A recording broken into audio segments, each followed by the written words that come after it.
Voilà, si vous voulez bien, on va commencer maintenant. Et on va tout d'abord avoir notre séquence qui parle de l'Église mondiale. Et je vais vous inviter maintenant à être attentifs donc à la présentation de cette capsule sur l'Église mondiale.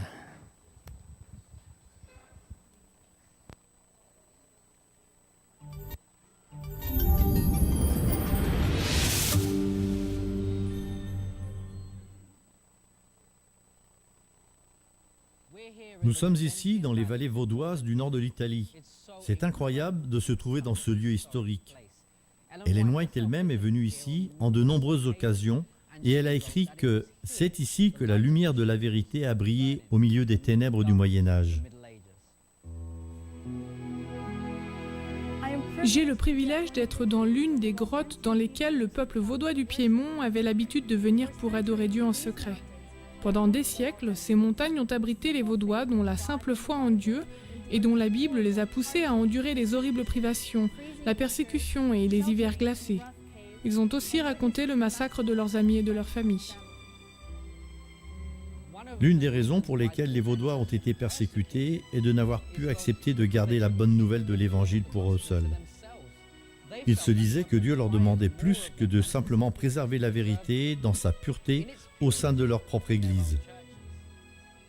Et qu'ils avaient la responsabilité solennelle de faire briller la lumière qu'ils avaient reçue devant ceux qui étaient dans les ténèbres. Voici la vieille école où les jeunes Vaudois venaient se former pour devenir missionnaires. Alors ils étaient envoyés en tant qu'étudiants dans plusieurs universités d'Italie et de France. Leurs vêtements comportaient des poches secrètes où ils pouvaient cacher de précieuses portions des écritures manuscrites qui avaient demandé des mois et des années de labeur. Quand ils le pouvaient, en toute sécurité, ils partageaient ces précieuses pages avec les gens qu'ils rencontraient.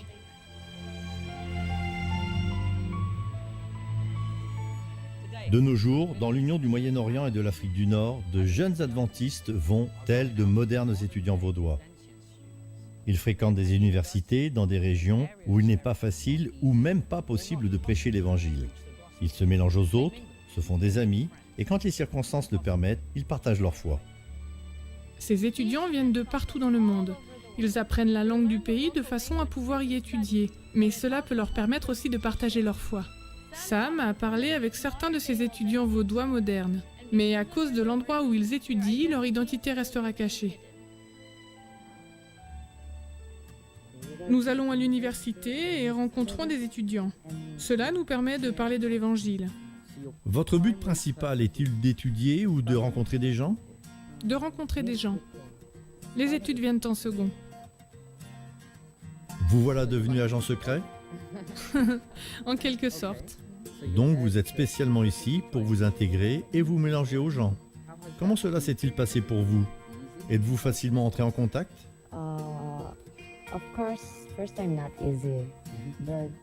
Cela n'a pas été facile au début, bien sûr. Nous demandons continuellement de l'aide à Dieu car nous voulons nous faire des amis. Mais ceci n'est pas notre œuvre, c'est la sienne. Nous avons une responsabilité, celle de nous faire des amis. Et quand nous prions, Dieu répond.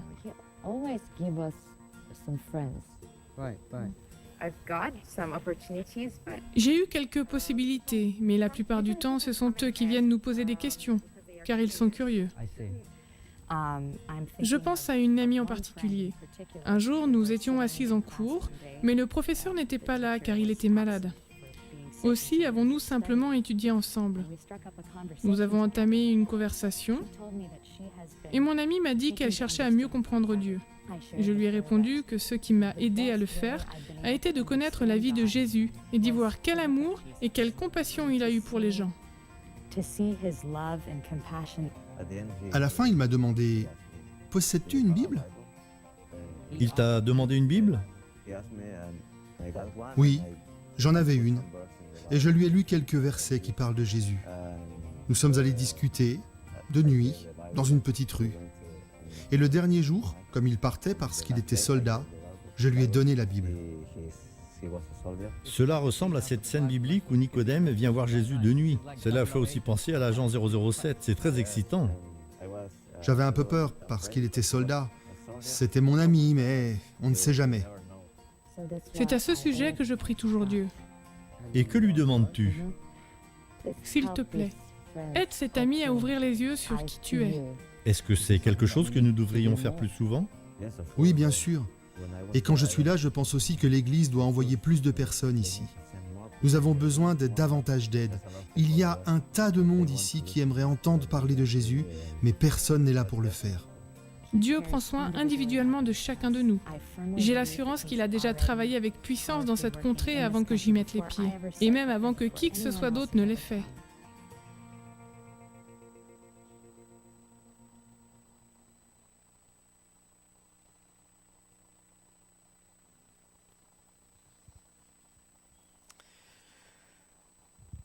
Bonjour à tous, bienvenue au Centre Il est écrit ce matin pour ce moment de partage, ce moment de culte, d'adoration. Et aujourd'hui, de manière particulière, un temps de communion avec Dieu et les uns avec les autres, puisque nous allons partager aujourd'hui les gestes du lavement des pieds et celui du repas du Seigneur.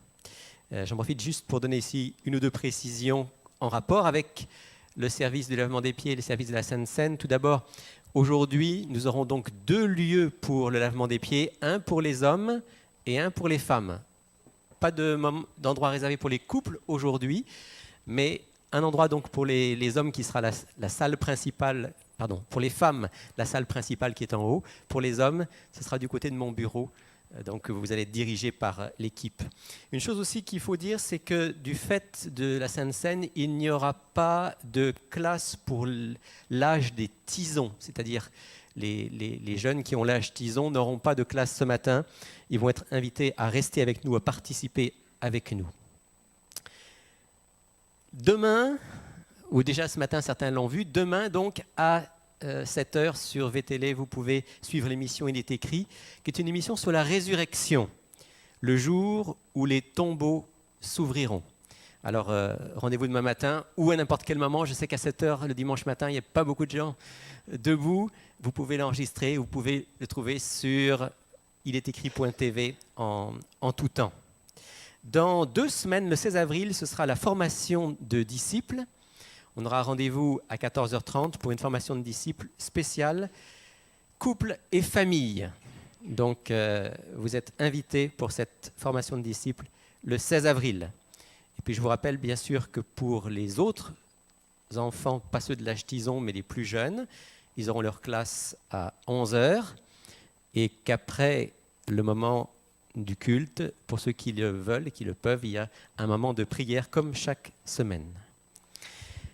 Encore une annonce qui m'a été transmise pour les enfants. Les parents qui ont souscrit à un abonnement pour les questionnaires des enfants sont priés de se rendre aujourd'hui, dans les prochaines semaines, auprès des responsables, donc Nathalie et Sandra, pour pouvoir récupérer les questionnaires de l'école du sabbat des enfants.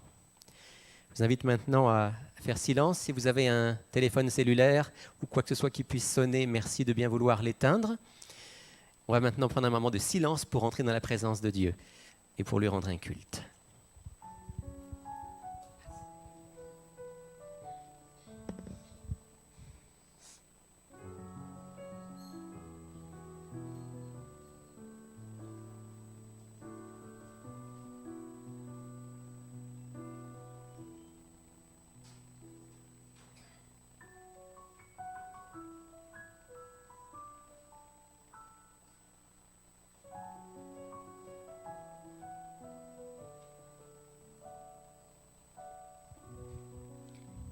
Prions.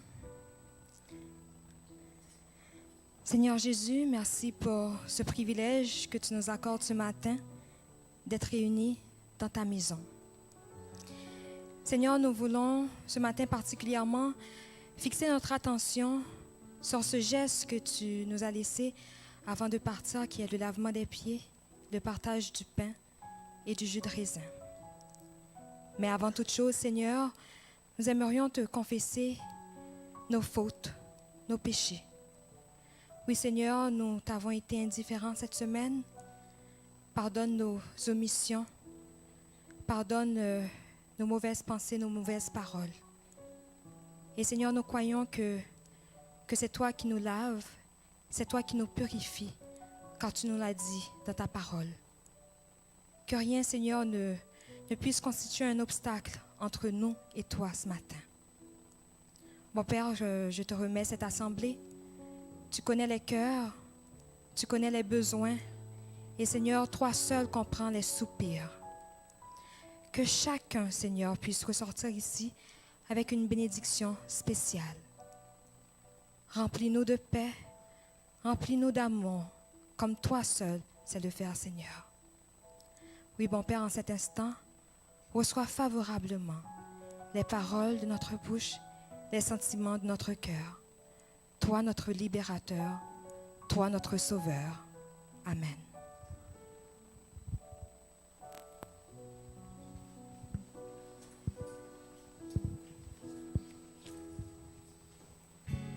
Qui entrera dans le lieu très saint? Qui portera son regard sur lui pour l'adorer, pour l'honorer? Qui réjouira le cœur du Seigneur? Qui lui offrira un chant d'amour pour l'aimer, le glorifier? Reçois favorablement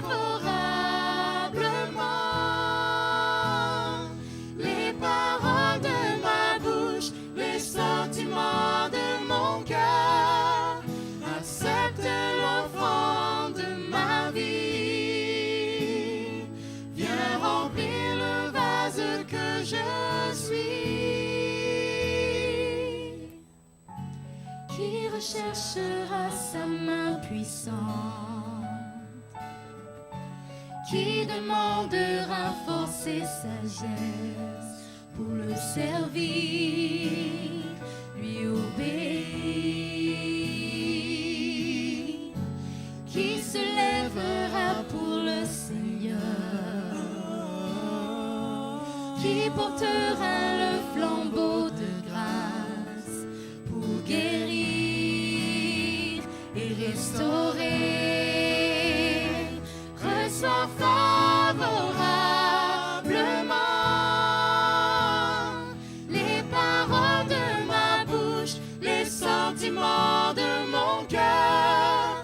Accepte l'offrande de ma vie. Viens remplir le vase que je suis.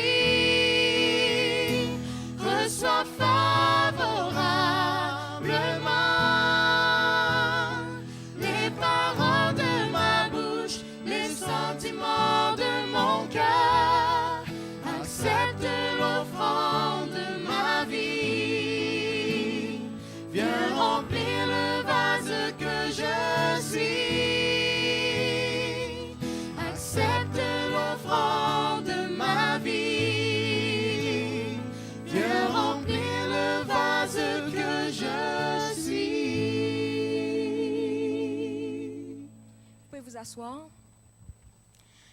Dans Psaume 8, nous lisons: Éternel, notre Seigneur, que ton nom est magnifique sur toute la terre. Ta majesté s'élève au-dessus des cieux. Par la bouche des enfants et de ceux qui sont à la mamelle, tu as fondé ta gloire pour confondre tes adversaires, pour imposer silence à l'ennemi et au vindicatif. Quand je contemple les cieux, ouvrage de tes mains, la lune et les étoiles que tu as créées, qu'est-ce que l'homme pour que tu te souviennes de lui, et le Fils de l'homme pour que tu prennes garde à lui? Tu l'as fait de peu inférieur à Dieu, et tu l'as couronné de gloire et de magnificence. Tu lui as donné la domination sur les œuvres de tes mains. Tu as tout mis sous ses pieds, les brebis comme les bœufs et les animaux des champs, les oiseaux du ciel et les poissons de la mer, tout ce qui parcourt les sentiers des mers. Éternel, notre Seigneur, que ton nom est magnifique sur toute la terre.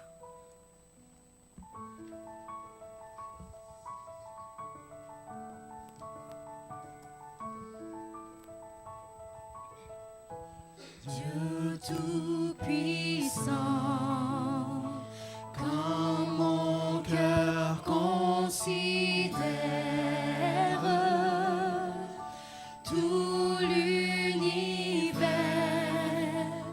créé par ton pouvoir. Le ciel d'azur,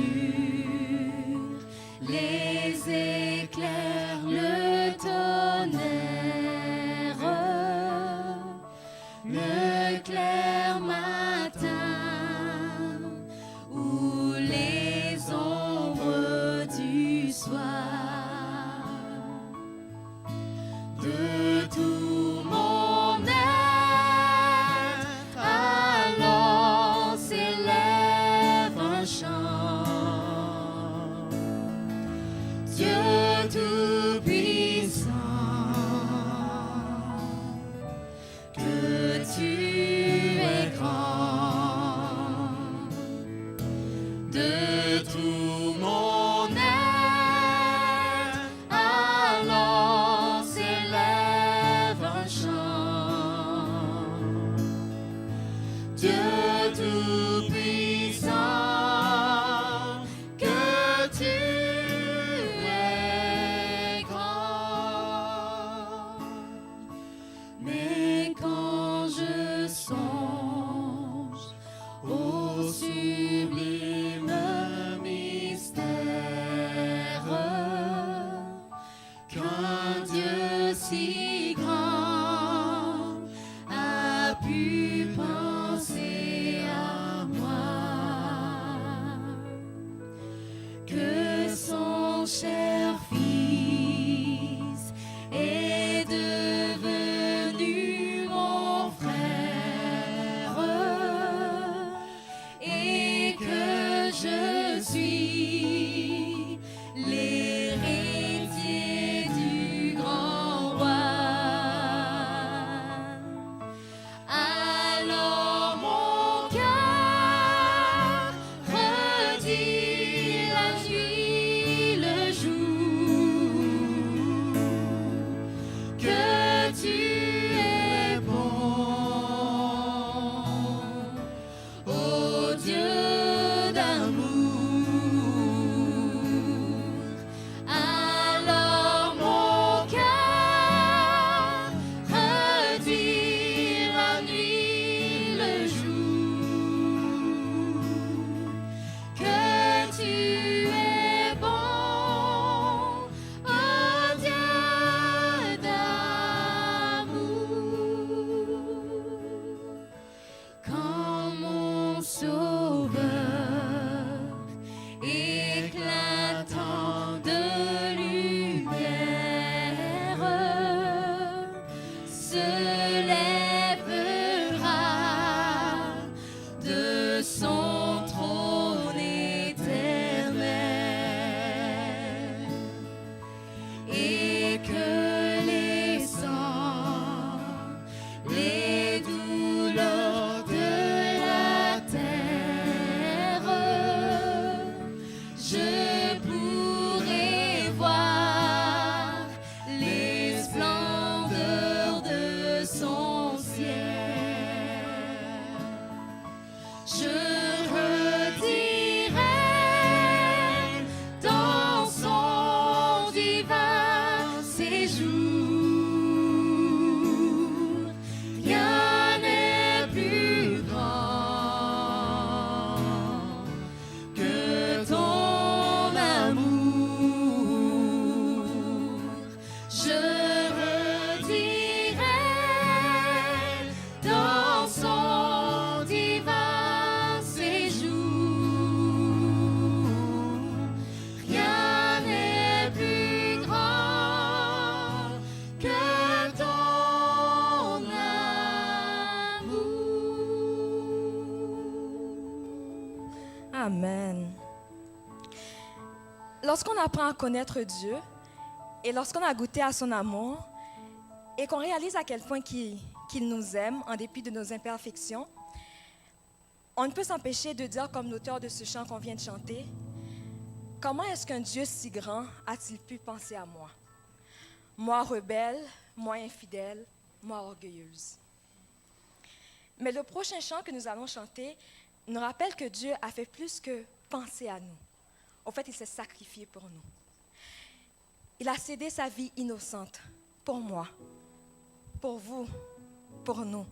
Et je pense que ce matin, on peut chanter à raison d'ailleurs. Quel sauveur merveilleux je possède. Quel sauveur merveilleux je possède. Il s'est sacrifié pour moi. Et sa vie innocente, il cède pour mourir sur l'infâme bois. Attaché à la croix pour moi. Attaché à la croix pour moi. Il a pris mon péché, il m'a délivré. Attaché à la croix pour moi. Il renonce à la gloire céleste pour le plan rédempteur de Dieu. L'apparence est la plus modeste. Oh, quel prix pour me rendre heureux. Attaché à la croix pour moi. Attaché à la croix pour moi. Il a pris mon péché, il m'a délivré. Attaché à la croix pour moi. Maltraité, innocent pour ma vie, pour mes iniquités brisées,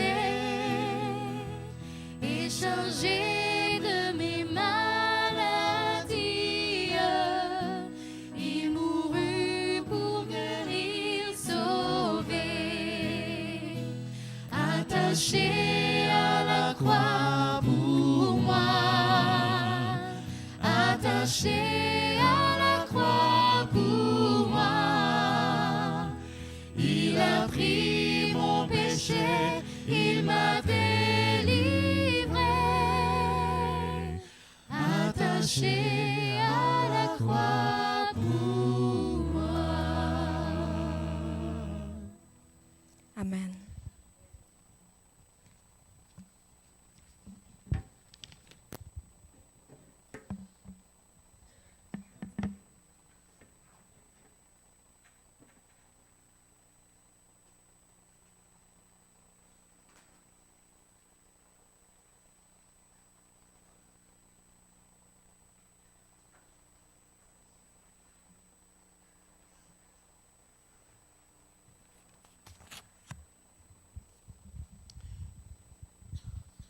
J'aimerais, avant de commencer à partager la parole de Dieu avec vous, simplement qu'on puisse incliner la tête et qu'on puisse prier ensemble.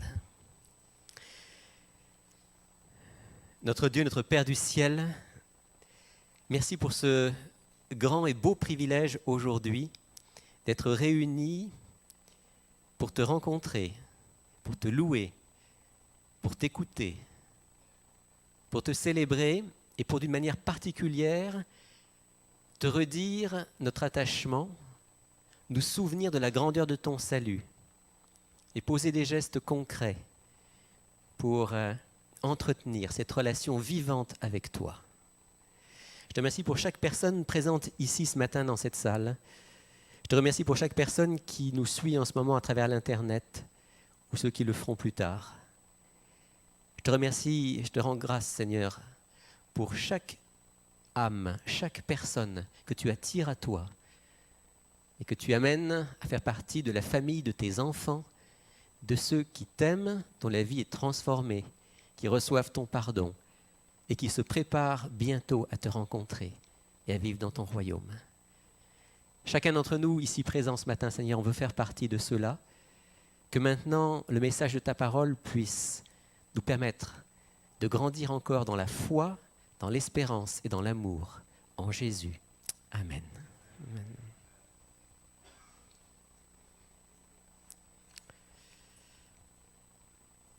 Il y a des gestes qui sont dangereux quand on les fait mécaniquement, automatiquement.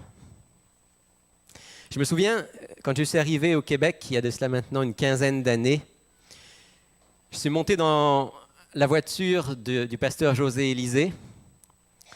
Il m'a dit, tiens, je te laisse conduire pour la première fois au Canada. Et il avait une voiture, comme la plupart des voitures ici, une voiture automatique. Moi, je venais d'Europe, où 99% des véhicules sont manuels. Et donc, je suis parti avec sa voiture en me disant, automatique, c'est plus facile. C'est plus facile, il n'y a pas de problème d'embrayage. Et j'ai commencé à rouler. À un moment, je suis arrivé sur l'autoroute. Et au moment de rentrer sur l'autoroute, dans la bretelle qui permettait de rentrer sur l'autoroute, pour une raison ou une autre, j'ai dû un petit peu freiner, puis ensuite réaccélérer. Et là, il s'est passé quelque chose qui devait être drôle pour ceux qui me regardaient. J'ai commencé à avancer, freiner, avancer, freiner, avancer, freiner. Il me disait, arrête, tu fais comme si tu essayais d'embrayer, il n'y a pas d'embrayage sur cette voiture.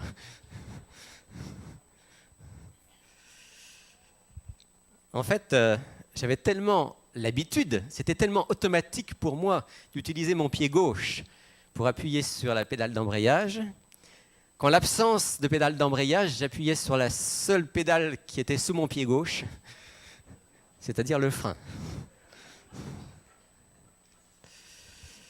Tout s'est bien passé, il n'y a pas eu d'accident. Ça aurait pu être dangereux. Il y a des gestes qui sont dangereux quand on les fait automatiquement, mécaniquement. Et c'est vrai aussi sur le plan spirituel. Il y a des gestes qui peuvent devenir automatiques dans notre vie spirituelle et donc, d'une certaine manière, dangereux.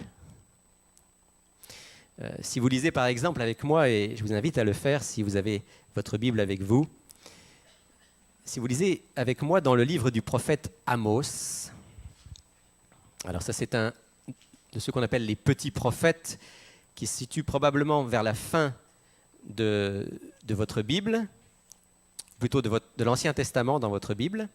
Amos chapitre 5, et je vais lire avec vous quelques versets 21 à 24. C'est Dieu qui parle à travers le prophète Amos, et il parle à son peuple. Amos chapitre 5, à partir du verset 21 et jusqu'au verset 24. Voici ce que dit Dieu à son peuple, donc à chacun d'entre nous. Je hais, je méprise vos fêtes. Je ne puis sentir vos cérémonies. Quand vous me présentez des holocaustes et des offrandes, je n'y prends aucun plaisir. Vos sacrifices de communion et les veaux gras, je ne les regarde pas. Éloigne de moi le bruit de tes cantiques. Je n'écoute pas le son de tes luttes. Mais que le droit coule comme de l'eau et la justice comme un torrent intarissable. Vous avez compris le message que Dieu donne ici à son peuple à travers Amos. Il leur dit, vos assemblées, vos fêtes, vos offrandes, même vos chants me sont insupportables.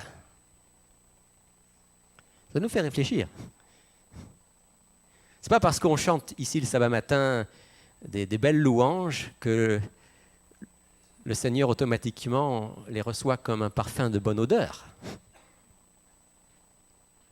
Vos sabbats, dira Ésaïe, vos sabbats me sont insupportables. Ce n'est pas parce qu'on met à part le jour du Seigneur, du vendredi soir au coucher du soleil ou samedi soir au coucher du soleil, que Dieu nous reçoit favorablement. Tout dépend comment on le fait, pourquoi on le fait, dans quel état d'esprit on le fait, et que reflète le reste de notre vie. Et c'est pour ça qu'au verset 24 du texte qu'on vient de lire, Dieu dit à travers Amos que le droit coule comme de l'eau, que la justice soit comme un torrent intarissable. Autrement dit, que votre vie soit marquée par l'amour, la justice, la droiture, la fidélité à ma parole, une relation authentique et vraie. Alors vous pourrez avoir vos sabbats, vos fêtes, vos sacrifices. Alors vous pourrez vivre le repas du Seigneur. Car il y a un risque dans tous les gestes, dans toutes les cérémonies, dans tous les rites, même les meilleurs, même ceux qui ont été institués par Dieu, même ceux qui ont été institués par Jésus, il y a un risque. Le risque, c'est qu'on finisse par faire les choses simplement par habitude, presque sans y penser. Combien d'entre nous font la prière à table en pensant à autre chose? Ne me dites pas que ça vous est jamais arrivé. Ça m'est arrivé et je suis persuadé que c'est arrivé à tout le monde. Mais priez avant le repas. Merci Seigneur pour ces aliments. Donne-nous une bonne journée. Amen. Ouais, priez pas. Il vaudrait mieux ne pas prier que de faire une prière comme ça. Votre prière n'est pas magique, elle ne bénit pas les aliments de manière magique. Mais si vous priez avant le repas pour vraiment de tout votre cœur dire « Merci Seigneur, j'ai la nourriture nécessaire pour aujourd'hui. C'est un privilège dans ce monde. Merci pour ça Seigneur. Amen. » C'est tout. Alors votre prière à table a du sens. Mais dès que c'est un geste automatique ou mécanique, ça n'a aucun sens. Dieu dit « Arrête, ça ne m'intéresse pas ce que tu es en train de faire. » On pourrait prendre de nombreux exemples. La journée du sabbat, la lecture de la Bible, la dîme, la Sainte Seine.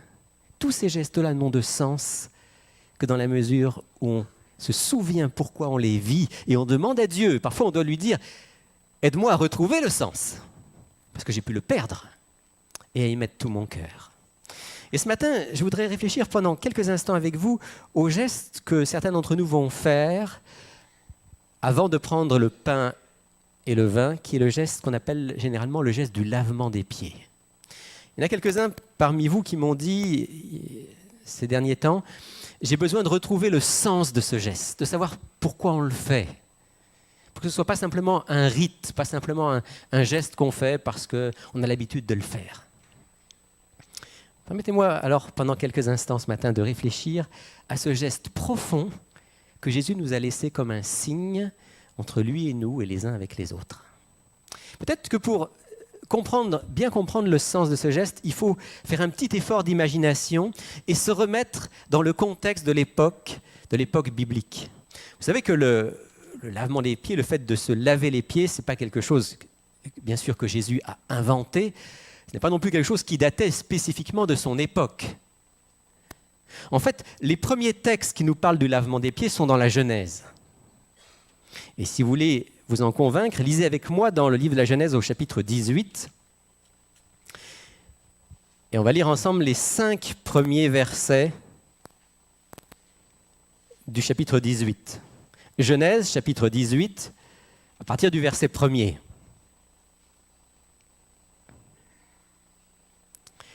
L'Éternel apparut à Abraham au chêne de Mamré, tandis qu'il était assis à l'entrée de sa tente pendant la chaleur du jour. Il leva les yeux et regarda. 3 hommes étaient debout près de lui. Quand il les vit, il courut à leur rencontre depuis l'entrée de sa tente, se prosterna en terre et dit « Seigneur, si je peux obtenir cette faveur de ta part, ne passe pas, je te prie, loin de ton serviteur. Qu'on apporte donc un peu d'eau pour vous laver les pieds. Reposez-vous sous cet arbre. J'irai prendre un morceau de pain pour vous réconforter, après quoi vous passerez votre chemin. Ainsi vous ne serez pas passé en vain chez votre serviteur. » Ils répondirent « Oui, fais comme tu l'as dit. » C'est donc la visite que l'Éternel a faite avec 2 anges, 3 personnages. Bien sûr, l'Éternel sous forme humaine, les anges sous forme humaine viennent rencontrer Abraham. Abraham, selon les lois de l'hospitalité de l'Orient, et selon son cœur, se précipite, dit le texte, vers ses visiteurs. Il leur dit, mes amis, ne passez pas comme ça à côté de mes tentes, puisqu'Abraham vivait sous des tentes et non pas dans une maison.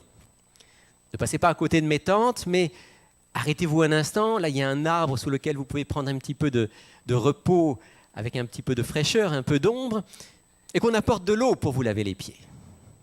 Que signifie ce geste lorsque Abraham propose qu'on apporte de l'eau pour leur laver les pieds? Quel est le message qu'il veut donner à ces trois hommes? Un geste d'hospitalité, un geste de bienvenue, un geste d'accueil, un geste de rafraîchissement, c'est juste. Le texte a précisé au verset 2 que c'était pendant la chaleur du jour. On ne sait pas quelle était l'heure, mais probablement on est vers midi ou un petit peu après midi. Il fait très chaud.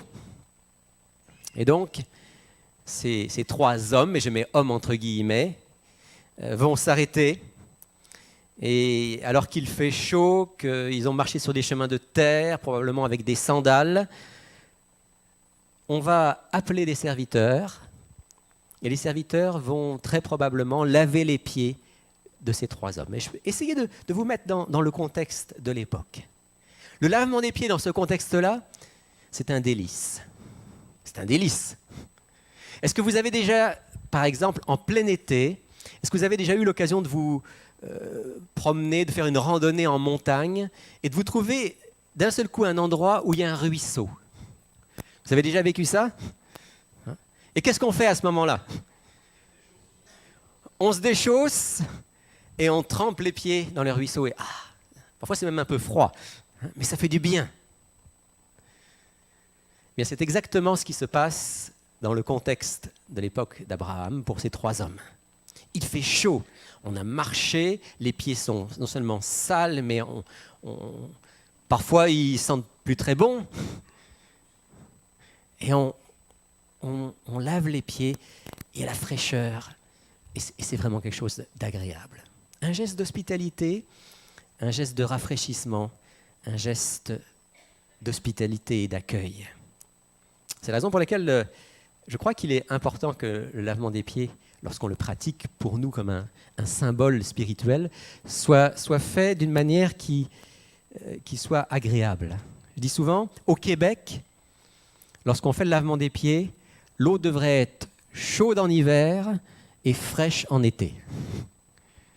Pour que, en plein hiver, eh bien, on se réchauffe en faisant le lavement des pieds, et en plein été, on se rafraîchisse avec le lavement des pieds. C'est quelque chose de très concret, de très physique. Et Dieu nous parle à travers des choses physiques. Quand ensuite on prendra le pain et le jus de raisin qui sont ici sur cette table, c'est quelque chose de très concret, très matériel, très physique. Mais Dieu veut parler à notre esprit à travers nos sens. Le lavement des pieds à l'époque d'Abraham était fait soit par un serviteur, ce qui a probablement été le cas ici, bien que le texte n'aille pas jusqu'au bout de la présentation, mais le fait qu'on dise qu'on apporte de l'eau, vraisemblablement laisse sous-entendre que ce sont les serviteurs qui ont apporté l'eau et qui ont lavé les pieds. Parfois, le lavement des pieds pouvait être fait par la personne elle-même. On lui apportait de l'eau et elle se lavait les pieds. Parfois, elle pouvait être faite aussi, dans certains contextes, par les enfants pour leurs parents. Dans d'autres contextes encore, on trouve des textes qui disent que parfois l'épouse le faisait pour son mari. J'entends certains qui disent Et ici, pas aujourd'hui, mais dans certains cas, lorsque nous faisons le lavement des pieds, vous savez que les couples peuvent aussi se laver les pieds les uns aux autres. Ce qui est assez interpellant quand je réfléchissais à ce texte qu'on vient de lire dans Genèse 18, c'est que dans ce contexte précis, les serviteurs d'Abraham ont lavé les pieds des anges et de Dieu, sans s'en rendre compte. Car si vous lisez bien le texte, c'est bien l'Éternel qui est venu sous forme humaine rencontrer Abraham. Et les serviteurs d'Abraham, lorsqu'ils ont apporté l'eau, ont lavé les pieds de ces trois hommes, derrière qui se cachaient deux anges et l'Éternel lui-même. Maintenant, ce qui est tout aussi interpellant, c'est que lorsqu'on prend le récit des évangiles qui fondent le lavement des pieds que nous allons vivre aujourd'hui, c'est exactement l'inverse. C'est Dieu qui lave les pieds de ses serviteurs en la personne de Jésus. C'est Dieu lui-même qui dit, eh bien, oui, vous vous lavez les pieds. Certains hommes m'ont même lavé les pieds, mais maintenant c'est le contraire. C'est moi qui vais vous laver les pieds.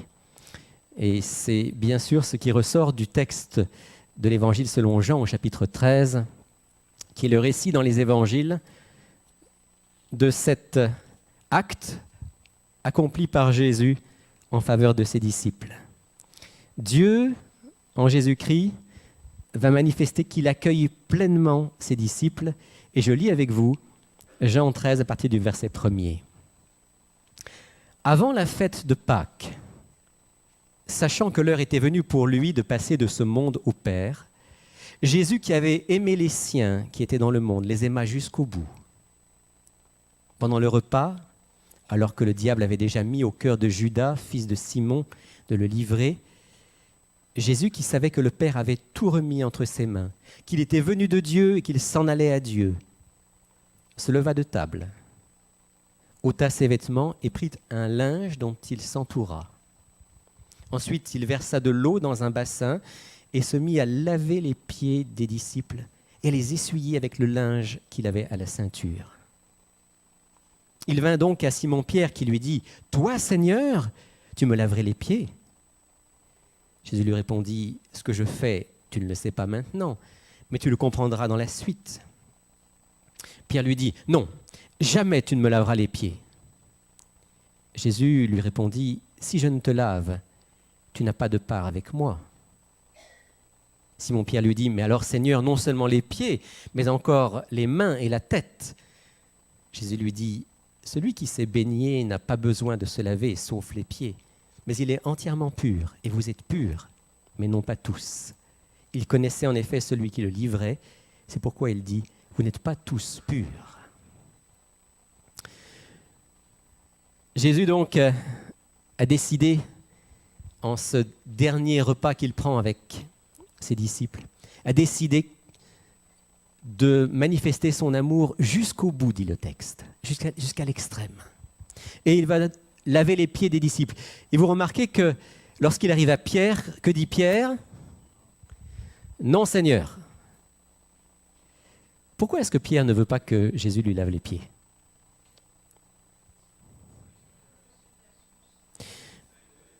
Parce qu'il a certainement le sentiment qu'en faisant cela, Jésus s'abaisse devant lui. Au moins aux yeux de Pierre. Je ne suis pas en train de vous dire que pour Jésus, c'est un acte humiliant. Pas du tout, Jésus le fait de tout son cœur. Mais pour Pierre, Jésus est en train de s'abaisser, de s'humilier. Et Pierre dit, tu ne peux pas, tu es le maître. Tu ne peux pas t'humilier et t'abaisser devant moi. Et Jésus a cette réponse étonnante certainement pour Pierre. Il lui dit, si je ne te lave pas, tu n'as pas de part avec moi. Qu'est-ce que ça veut dire ? Pourquoi est-ce que si Pierre ne lave pas Jésus ne lave pas les pieds de Pierre, pourquoi est-ce que Pierre ne peut pas avoir de part avec Jésus, c'est-à-dire avoir la possibilité d'être son disciple et un jour d'être dans son royaume ? Jésus lui a dit, tu ne comprends pas ce que je fais maintenant, tu ne peux pas le comprendre maintenant, tu vas le comprendre plus tard. À quoi est-ce que Jésus fait allusion ? Non pas au baptême. Ce que Jésus est en train de dire, en fait, est très simple, est tellement important. Jésus est en train de dire à Pierre, Pierre, si tu ne veux pas que je m'abaisse devant toi, que j'aille jusqu'au bout de l'abaissement, alors tu n'es pas prêt à accepter ce que je vais faire dans quelques heures pour toi. Parce que ce que je vais faire dans quelques heures pour toi, c'est l'abaissement le plus total qu'on puisse imaginer. Je vais accepter qu'on m'arrête, je vais accepter qu'on me frappe, je vais accepter qu'on me crache au visage, je vais accepter qu'on me fasse porter une croix, je vais accepter qu'on me cloue sur la croix, je vais accepter qu'on se moque encore de moi, et je vais accepter de mourir sur cette croix pour toi, Pierre. et pour tous les êtres humains. Pierre, si tu ne veux pas que je m'abaisse, tu n'es pas prêt à recevoir le salut.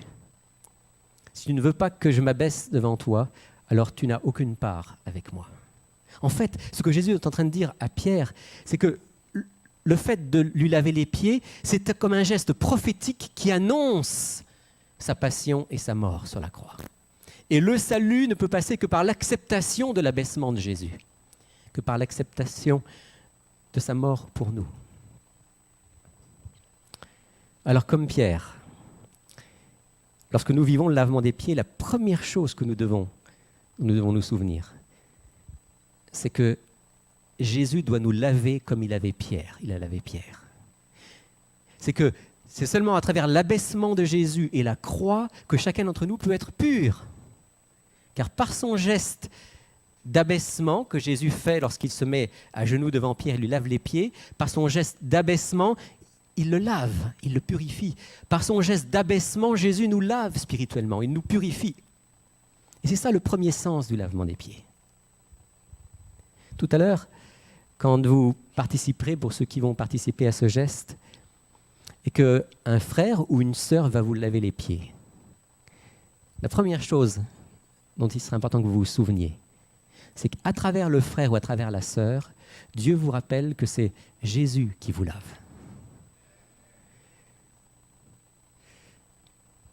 Et puis quand Jésus a eu fini de laver les pieds de ses disciples, il leur a dit quelque chose qui a ouvert le deuxième sens du lavement des pieds. Car il y a au moins, probablement plus que ça, il y a au moins deux sens principaux dans le lavement des pieds. Le premier sens, c'est que je ne peux être pur que si Jésus s'abaisse pour me laver. Le deuxième sens, Jésus nous le donne dans les versets 12 à 17 du même chapitre 13 de l'Évangile selon Jean, et je continue la lecture. Après leur avoir lavé les pieds et avoir repris ses vêtements, il se remit à table et il leur dit « Comprenez-vous ce que je vous ai fait ? Vous m'appelez le Maître et le Seigneur et vous dites bien, car je le suis. Si donc je vous ai lavé les pieds, moi, le Seigneur et le Maître, vous aussi vous devez vous laver les pieds les uns aux autres. Car je vous ai donné un exemple afin que vous aussi vous fassiez comme moi je vous ai fait. En vérité, je vous le dis, le serviteur n'est pas plus grand que son Seigneur, ni l'apôtre plus grand que celui qui l'a envoyé. Si vous savez cela, vous êtes heureux pourvu que vous le mettiez en pratique. » Et là, Jésus dit à ses disciples, « Voyez, ce geste choquant que je viens de faire pour vous, je l'ai fait pour que vous compreniez à quel point je vous aime et à quel point la plus grande manifestation de mon amour, c'est de donner ma vie pour vous, de m'abaisser jusqu'au bout, de porter le poids de vos péchés, afin que vous ayez la vie, que vous soyez purifiés et pardonnés. Maintenant, si moi, le Seigneur et le Maître, j'ai fait ça pour vous, je vous ai donné un exemple. Un exemple pour que vous aussi, bien sûr, vous ne pouvez pas vous sauver les uns les autres, mais vous pouvez vous aimer les uns les autres. Vous pouvez vous servir les uns les autres. Vous pouvez vous humilier les uns devant les autres et ne pas être dans une relation d'orgueil et d'ambition et de jalousie. Si vous êtes rempli de ce que j'ai fait pour vous, premier sens du lavement des pieds, vous allez être capable de vous laver les pieds les uns aux autres. C'est-à-dire, dans l'esprit, de vous aimer, de vous servir, de vous accueillir, de vous donner les uns pour les autres. Pratiquer le lavement des pieds, c'est à l'image de Jésus, choisir de nous donner pour les autres. Et voyez à quel point ce geste ne peut pas être un rite.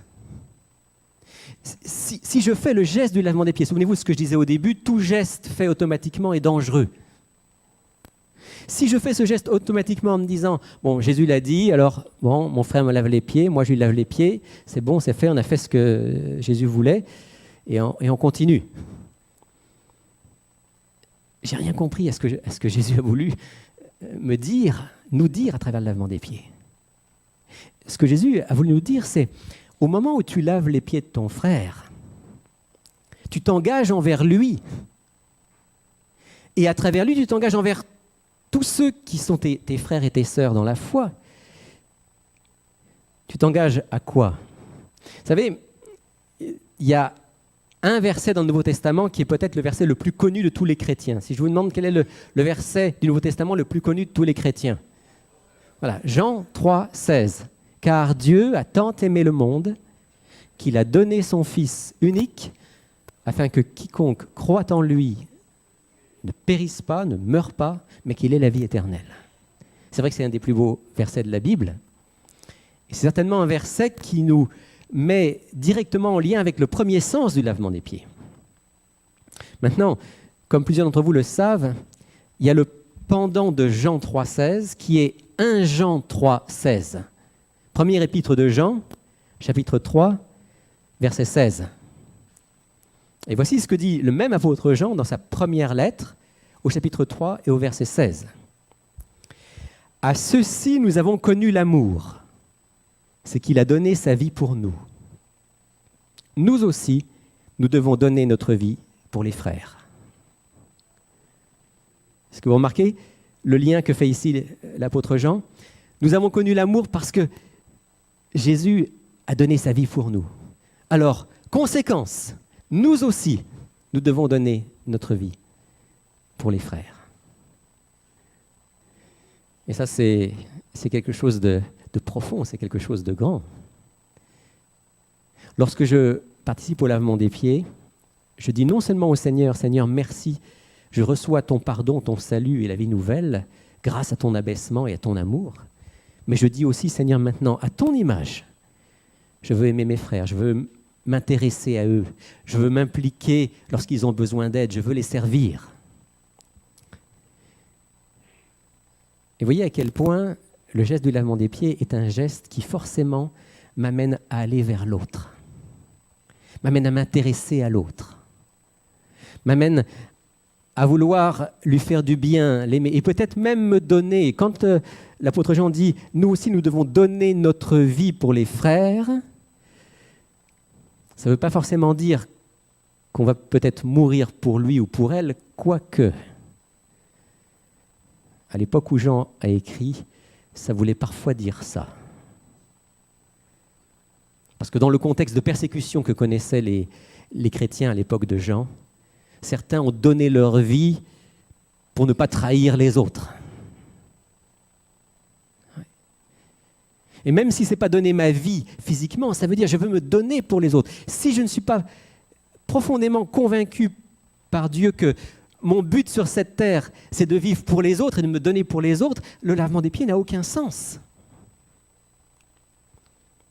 Parce que c'est un geste qui m'engage dans cette direction-là. Seigneur, le sens de ma vie maintenant sur cette terre, c'est de me laisser transformer par toi et c'est de vivre pour les autres.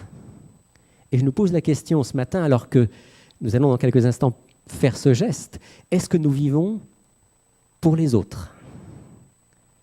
Est-ce que le sens de notre vie, c'est d'être tourné vers les autres? C'est ça le sens du lavement des pieds.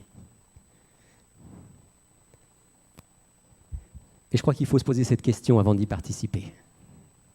Pour que ce ne soit pas un rite, pour que ce ne soit pas juste un geste qu'on fait parce qu'on a l'habitude de le faire. Et si je me pose la question, honnêtement, certainement que le Seigneur va venir m'interpeller, me dire « J'ai certainement quelque chose à changer encore dans ta vie pour que ta vie soit moins centrée sur toi-même, moins égocentrique, et que tu trouves la joie que Jésus avait de te donner pour les autres. » Alors, si je reçois la signification de ce geste tel que Jésus l'a partagé avec ses disciples, alors je suis prêt à participer au lavement des pieds. Avec qui? Avec qui vous voulez. Si vous le faites avec un ami, c'est très bien, parce que ça veut dire quelque chose, ça veut dire tu es mon ami, tu es mon frère, et je fais ce geste avec toi, tu es ma sœur, je fais ce geste avec toi pour exprimer que Dieu nous a unis en lui et qu'on a un amour profond l'un pour l'autre. Si je le fais avec quelqu'un que je ne connais pas, ça a aussi beaucoup de sens. Ça veut dire, tu es un frère ou une sœur inconnu pour moi, mais voilà l'occasion de faire connaissance et de nous rapprocher. Voilà l'occasion de nous souvenir que même si on ne s'est jamais rencontrés, lorsqu'on est unis en Jésus, il y a un lien fort qui existe. Ça me fait penser à cette histoire que vous connaissez sans doute du frère André. Le frère André, c'est un homme qui a fait un travail remarquable, en particulier dans la deuxième partie du XXe siècle, en soutenant les chrétiens persécutés dans les pays communistes à l'époque. Il passait des Bibles en contrebande. Il a créé cette association que vous connaissez peut-être, Porte Ouverte, qui soutient les chrétiens persécutés dans le monde. Et le frère André raconte, c'est pas le frère André parce que je vois vos regards, ça n'a rien à voir avec le frère André de Montréal, de la basilique de l'oratoire. On est donc en Europe, et ce frère André est un chrétien évangélique qui passait des Bibles et qui soutenait et qui soutient à travers son association ceux qui étaient persécutés. Et il raconte ça, et je trouve que ça a beaucoup de sens par rapport au fait qu'on est liés les uns aux autres par un lien d'amour. Il raconte qu'un jour, il est allé dans un pays dont il ne connaissait absolument pas la langue. Et il est allé dans un hôtel, et puis là, à l'hôtel, il y avait quelqu'un qui parlait l'anglais. Alors, et puis la personne lui demande, mais est-ce que vous connaissez des gens ici? Mais non, je ne connais personne, mais j'ai rendez-vous avec quelqu'un, on doit se rencontrer. Ah bon? Et dans quelle langue vous allez parler? J'en ai pas la moindre idée. Mais est-ce que cette personne que vous allez rencontrer parle l'anglais? Probablement pas. Mais alors comment vous allez communiquer? Ne vous en faites pas. Je vais parler une langue qu'on appelle l'agapé. Agapé, et celui qui était au comptoir, il dit, mais comment ça, qu'est-ce que c'est ça? Je ne connais pas cette langue-là. Si, c'est une langue, ça s'appelle l'agapé. Et frère André s'en va, et il va rencontrer donc ce chrétien, évidemment, qui se cachait à l'époque, et il se rend compte qu'effectivement, il ne parle pas l'anglais, ils ne parlent aucune langue en commun. Alors, qu'est-ce qu'ils font? Ils se saluent, ils se sourient, et puis finalement, à un moment, l'autre a une idée, et puis il prend un texte de l'apôtre Paul où il dit nous te saluons au nom du Seigneur. Ah, c'est ça que tu veux me dire, que tu me salues au nom du Seigneur. Et alors, le frère André dit, ah, mais je vais penser à un autre texte. Et alors, il prend un autre texte, il dit, oui, et tous les frères d'où je viens vous saluent également.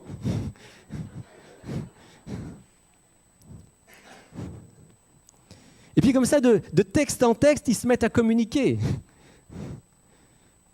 Et finalement, donc, ils passent un bon moment ensemble. Puis ils vont finir par trouver des chants qu'ils ont en commun, même s'ils ne chantent pas dans la même langue, mais c'est la même mélodie.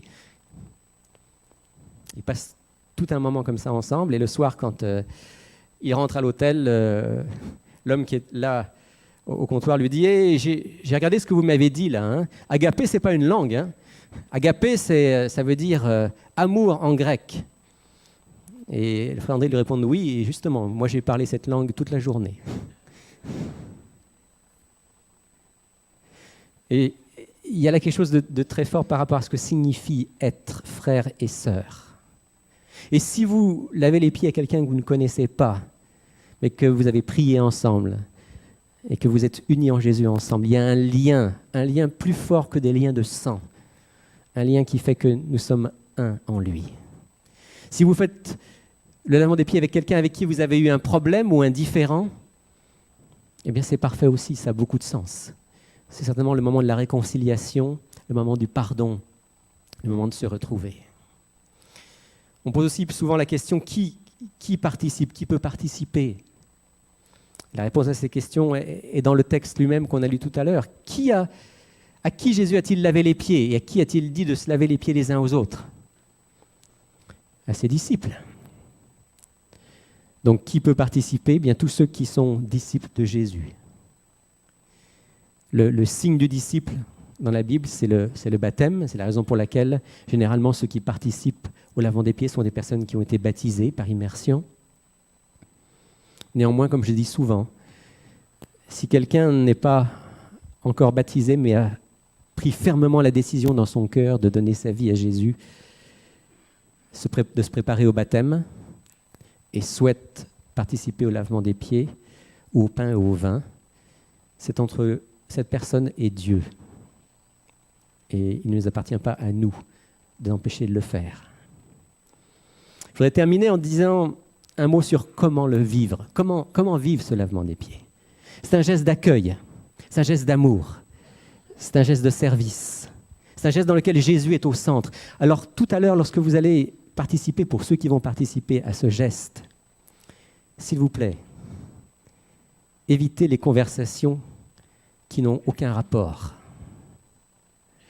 Évitez les conversations futiles que vous pourriez avoir n'importe où et n'importe quand, mais pas au moment de faire ce geste. Quand on est en train de pratiquer ce geste, on est en train de faire quelque chose de tellement profond que qu'est-ce qu'on devrait faire ensemble? Avec votre partenaire, prier ensemble, remercier le Seigneur de ce qu'il a fait pour nous, du fait qu'il s'est abaissé jusqu'à l'extrême pour que nous soyons sauvés. Prier l'un pour l'autre.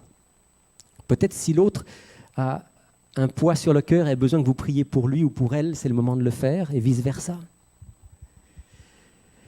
Lorsque vous vivez ce moment, que votre cœur soit tourné vers Dieu et que vous réfléchissiez à ce qu'on vient de partager ensemble.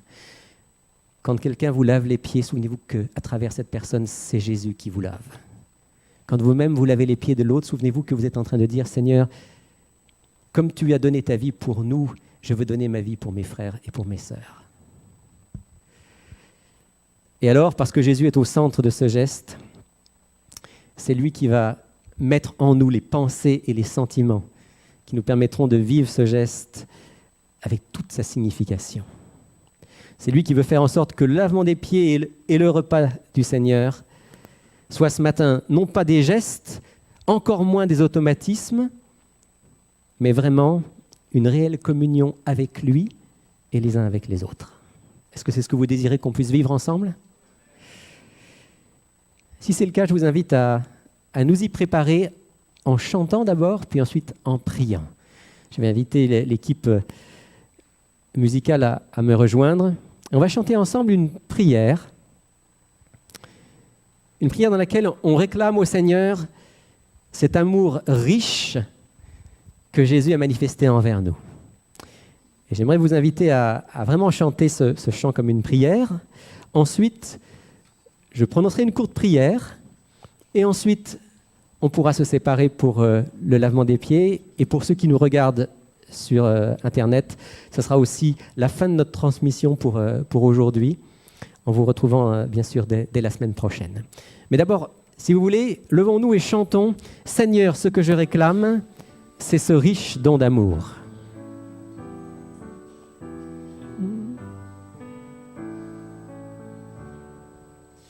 Seigneur, ce que je réclame, c'est ce riche don d'amour, que cette céleste flamme en moi brûle nuit et jour.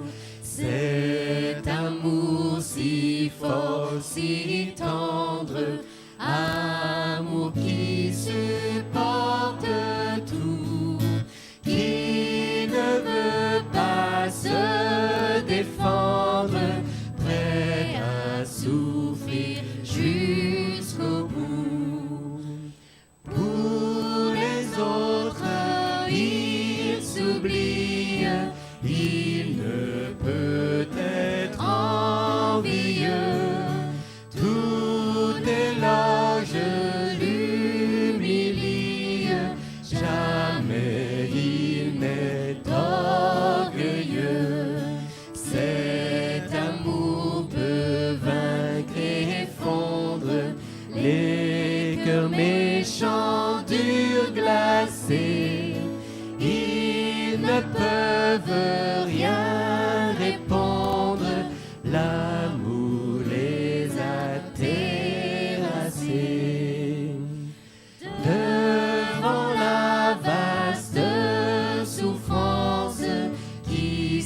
le temps de jour en jour. Il faut un remède immense, il faut un immense amour, que jusqu'à la mort fidèle, prie en luttant en tout lieu, ma vie entière révèle l'amour sublime de Dieu. Notre Père, combien ce chant est notre prière ce matin. Que tu répandes en nous ton amour, cet amour rempli d'humilité, rempli de bonté, rempli d'accueil, de vérité. Répands ton amour dans notre cœur, Seigneur. Rappelle-nous comment et combien tu nous as aimés. Et maintenant, donne à ce geste du lavement des pieds et ce geste du pain et du vin toute leur signification. Que ce soit un nouveau geste d'alliance pour nous qui nous engageons avec toi et qui recevons ta grâce au nom de Jésus. Amen. Amen. Je vais maintenant vous inviter, pour ceux qui le veulent, à participer à ce geste de lavement des pieds. Vous pouvez vous asseoir et ceux qui vont participer donc au lavement des pieds pourront le faire. Nous allons tous aujourd'hui passer par l'escalier principal et je vous rappelle que pour les femmes, elles pourront vivre le geste du lavement des pieds dans la salle principale qui est donc en haut de l'escalier à votre gauche. Et pour les hommes, ce sera en face de vous. Vous allez rentrer dans la pièce qui est en face de vous, qui est donc mon bureau. Pour les personnes à mobilité réduite qui ne peuvent pas monter, vous pourrez vivre aussi le lavement des pieds dans le bureau de mon ami Sylvain Duval, juste à la sortie de la salle de culte. Alors, n'hésitez pas. Et ceux qui ne